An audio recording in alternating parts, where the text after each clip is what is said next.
Hey there, everybody. Thanks for joining me for another one-man review. Today I'm looking at the Cowlick Comics Anthology. This is the first issue, the anti-LA issue. I didn't see anything in it that was anti-LA, but it's coming from San Francisco. It looks like Dead Crow Comics, which as far as I can tell is Floyd Tangerman leading the pack over there. I'm also assuming that Floyd is who sent this to Sean, and then Sean sent it to me. So thank you, Floyd, or whoever from Dead Crow sent over these couple anthologies that I've been looking at. It also says this is the comic rag for sleepwalking klepto geeks. So it has that it has that underground punk rock klepto geek vibe. I don't know what klepto geek is supposed to mean, but uh, that seems like underground thing to me. Like we're gonna be comfy stealing things. So again, in an anthology like this where everything's 1 or 2 pages, it's a bunch of artists. Like I'm kind of expecting that I'm not gonna like a lot of it, especially this like underground. I don't know, DIY rough and ready aesthetic. Just not for me. There's things about it that I appreciate, and then within it, there's always going to be some things that stand out to me. I think by this point, I've seen a few of these books from this same group of artists, and so I'm recognizing names, and they're mostly the same people that I like over and over. But just to, like everyone's got different tastes, so we'll go through and shout out all the artists here. This is Sawyer Archilic, I believe is how you pronounce the name. On this one, here's one of the artists who's been standing out to me in all of these Dead Crow anthologies.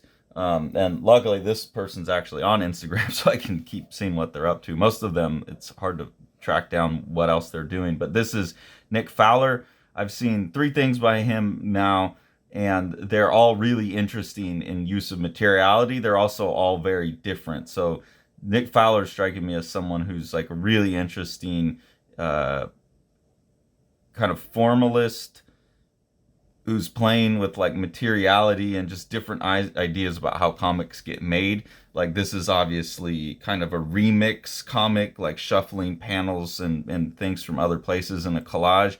But I think there's some really clever stuff about like here's the hand reaching, and this is obviously probably the next panel, but finding this other panel that's got that same hand pose and like showing this from a different angle, and like not only are you pulling this lever, but it's suggesting you're creating waves, some kind of more universal impact that this have. I just think there's a lot of clever things like that, and finding this other hand here and stitching them together. It's a 1 page, but I could imagine a whole book of this that could add up to be a really interesting thing.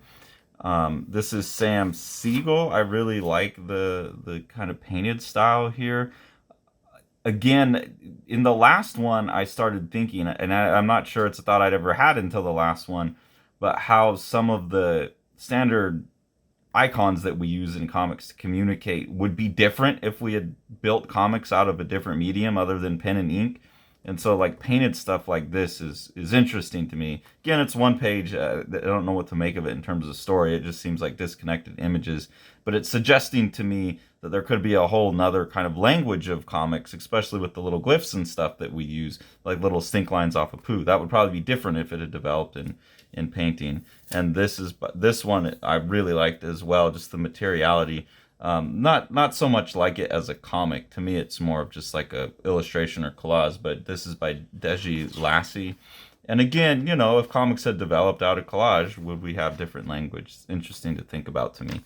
So that's the other thing I like about this stuff. Even if like, okay, do I really enjoy that as a comic? Do I get anything out of it? Like, no, not much, but it's opening up ideas for me. Same with this one. It's just a cool visual. It opens up some material process ideas, some ideas about, how to layer things in comics to create new meaning. So that's something else that I like about these anthologies is a lot of it feels rough to me, but within that roughness you get people that are really pushing the edges. They're not playing within the bounds a lot of the time, and you get more interesting things happening in that context. So that's cool. The avant-garde is always interesting.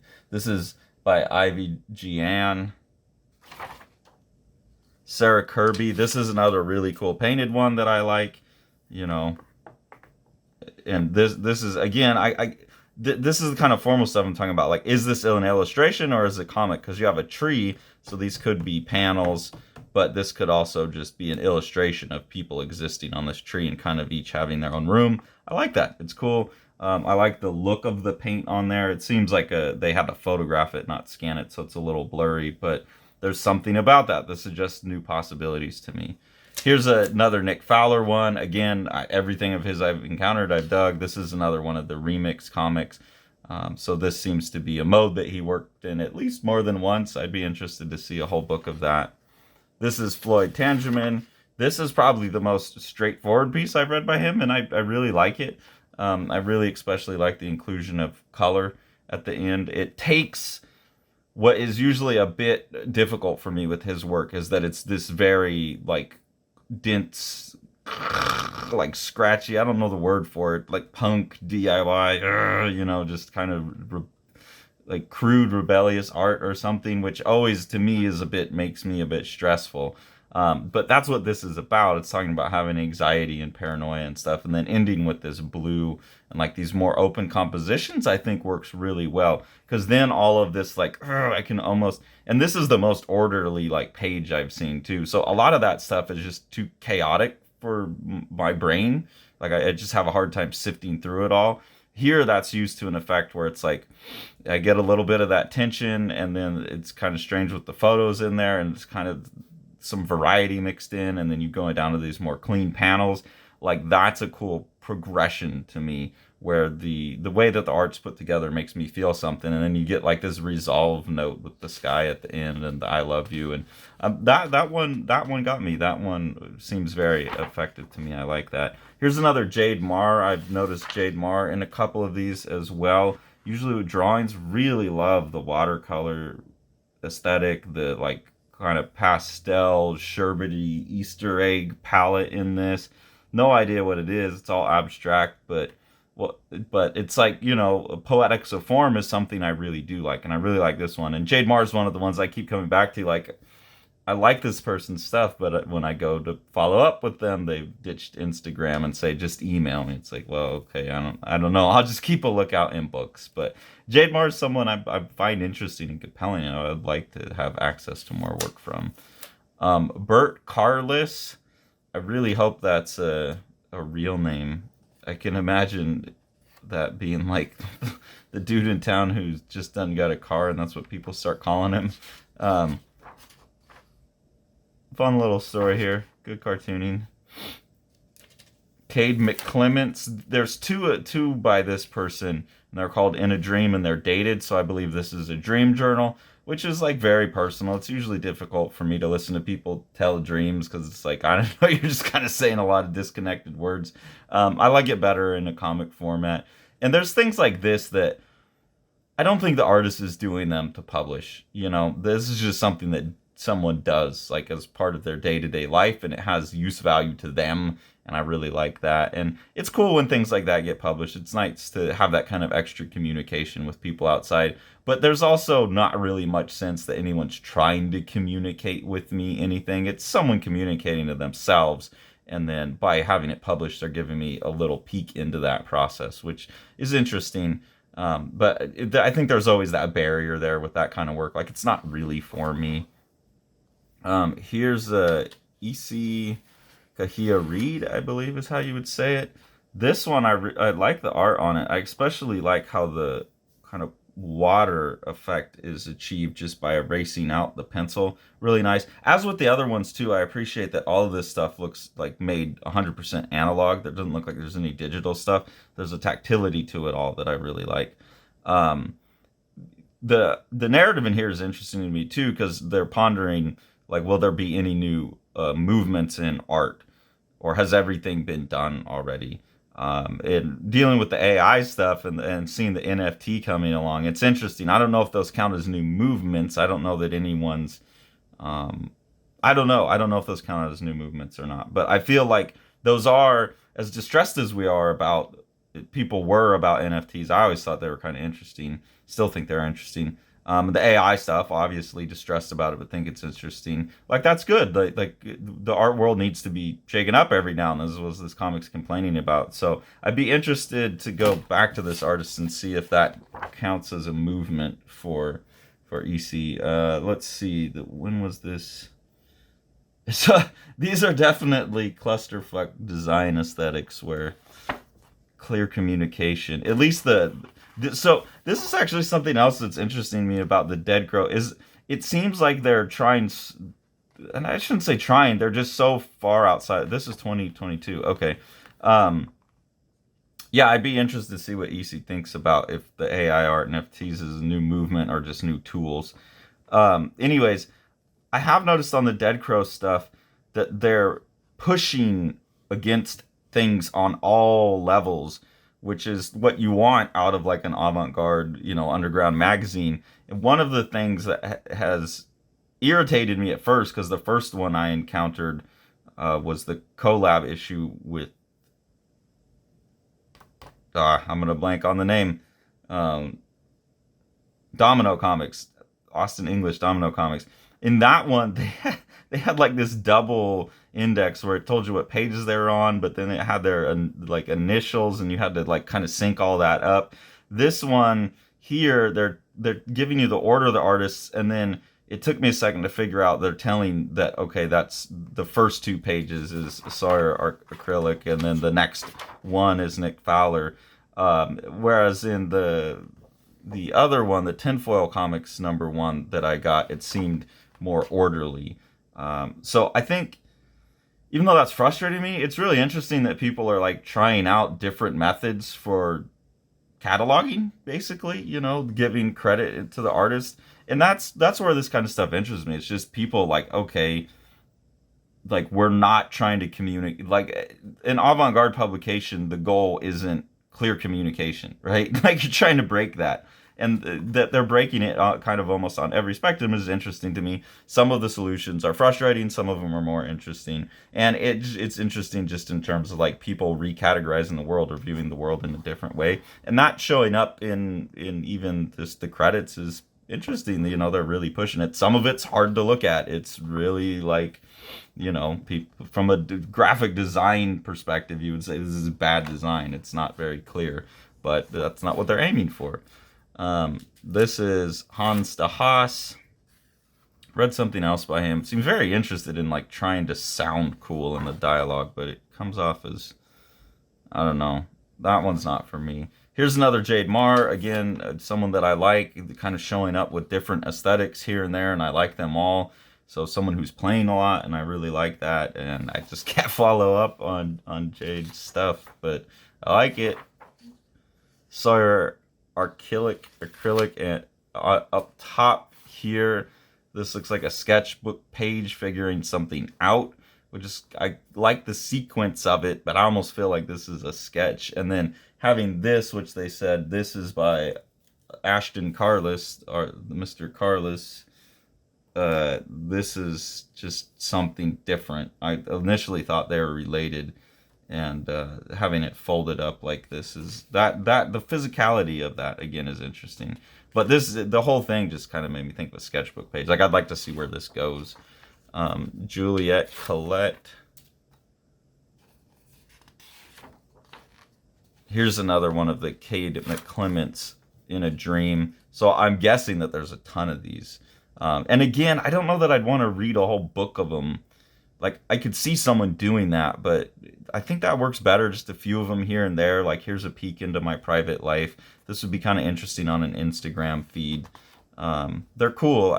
Those are the kind of things I think you have to think really hard about venue, and this is a good venue for it. This is by Mononymic Naz H. Kind of cool old cartoon strip style. And then I've seen this in some of these anthologies too, where the ads look like comics. So right here you see a bunch of ads, but these are just, this is obviously like an old school web page where you had to link to all your friends, because it's like these ads cannot be bought. So they're just more like shouting out like Reptile House Comics. There's some things I recognize in here. Jaywalk Comics, which is I think the one with Domino Comics that they collaborated on, just Nail Biter magazine, and just it seems like some galleries in the space between gallery. So I'm assuming a lot of this is Bay Area stuff, San Francisco, Oakland. So that's fun, and it's always they kind of hide it because it looks like a comic. And then I didn't get who this last one was by, just because of, I guess, I don't know. This is all like advertisements and collab comics. So this might be by all these people. I'm not sure. Yeah, I think this is probably like they have a meetup and they're all drawing together. That would be interesting too. Maybe someone can comment and let me know, like, is this, yeah, this is a bunch of people jamming on the same page. Okay, that makes a lot more sense now. So I'd be very curious, like, if this is a group that meets up, because it seems like the same people over and over. It's definitely like a scene, and this suggests to me that they're getting together and jamming too. Which I had a little. I didn't organize it, but I was part of a little crew like that when I lived in Virginia, and that was a lot of fun to get together and do jam comics and stuff. And this is the kind of thing, again, where as a reading experience, like, I don't know, I don't get much out of it, but as a getting together with people and sitting down and making comics and, like doing it physically, putting away the screens and all of that stuff, it's really fun and really, really fulfilling.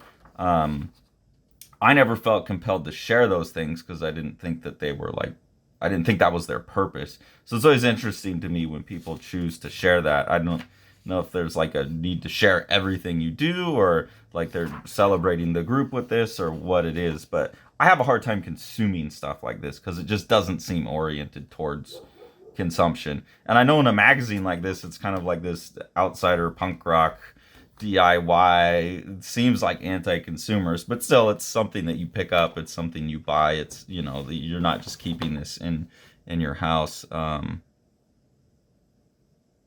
have no idea how much it costs. 4 hearts in San Francisco dollars. I don't know what this costs. You can make your check payable to Pearl Ann Carroll, apparently.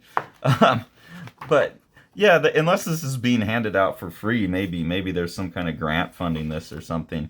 You're still engaged in selling something to someone, so I do wonder about that. Like people.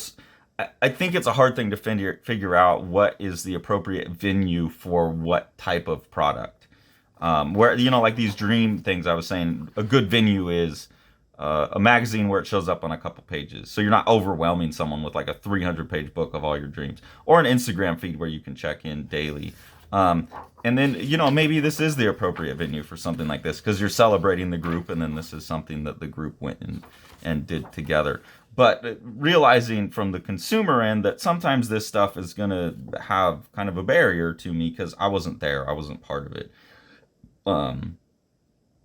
That's just always something I think that, especially artists who are doing, like, they're using their art to look inside, which a lot of this is as well. It's something that you've got to struggle with because it's for you, but you spent all this time on it, so you want to get it to someone else. And I think that's the constant battle for an artist, how to keep real pure and about what you get from the process, but then still be able to sell it. I know a lot of people are focused on just communicating outside, but these artists, I don't think are doing that. I think this is a group jamming, and the communication's happening between them. So it's cool. It's interesting. I really like this back cover by Rahama. Looks like a painting from 2006 to maybe it was February 6th. I'm not sure. But yeah, they just another mononym, Rahama. But I really like that strange, like, time worm painting there. So that's really cool. Anyways, thank you again to whoever sent these along. I'm assuming Floyd, but whoever sent these along. I've been really enjoying looking through these anthologies because, like I said, it's just, this is the avant-garde. This is where the new things are happening. There's a lot of stuff in there that's just not for me. I don't think there's a lot of things in there that personally I don't think are that great, even like from an objective standpoint. I don't know if people are going to agree with me, but there's a lot of stuff in here that's exciting and compelling. And that's what the function of something like this, I think, is to get you that, you're going to respond to 3 things. There's 40 things in here. You're going to respond to 3 of them. If we can land 3, like, that's enough. We've injected something new into the culture. And I think that's interesting. I think it's compelling. So hopefully people can go support this kind of stuff so it keeps happening, because we need that. We can't stagnate. So really appreciate these being sent along. Hope people go support it. If you enjoy what we're doing here on the channel, the best way to support us is either through our Patreon, where like the donations that we get through there basically help us buy the books, and we try and run some contests and stuff to keep it fun and interactive. And thank you to the patrons. And then also buying the books that Sean has coming out from Living the Line Publishing. So we'll go ahead and take a look at a couple of those now. Centralia is an awesome, gorgeous comic by rising Dutch star Miel van de Peet. This is his first work. It's a really great sci-fi story. There's a world in the future where the sun has gotten so hot that people can't be on the ground, so they have to run around. There's a lot of conceits that go with that. What is the world that looks like? And I think you can see by the art that Sean's description of this book as like a Moebius for young adults, a YA Moebius, is a really great description of this really gorgeous and like wild, wacky, fun book. Thanks for following along. Take it away, Jack.